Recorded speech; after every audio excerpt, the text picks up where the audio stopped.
మీరు చూస్తే నేను రాజధాని పేరు పెట్టిన తర్వాత ఫౌండేషన్ వేసేటప్పుడు మన నీరు మన మట్టి మన అమరావతి ఒక ఆలోచన వచ్చింది, ఒక సెంటిమెంట్లుగా కూడా.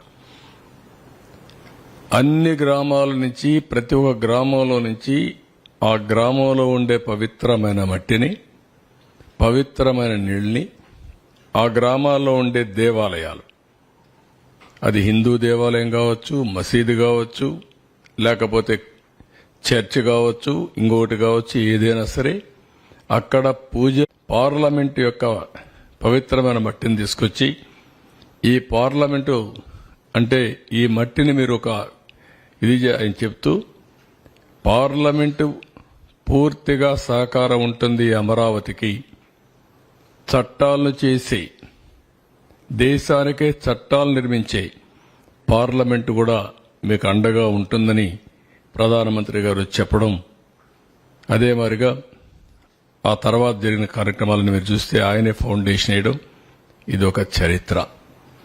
ఇలాంటి ఇప్పుడు కూడా ప్రపంచంలో గల అన్ని పవిత్ర దేవాలయాలు తీసుకొచ్చాం. ఈ మట్టి కూడా ఇప్పటికి కూడా మీరు చూస్తే అదే మాదిరిగా చేశాం. మొన్న కూడా నేను ప్రార్థనలు చేసి వచ్చాను అక్కడనే.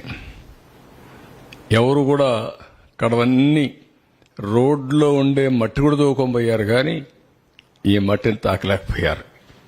అదొక గొప్ప విశిష్టత, పవిత్రత.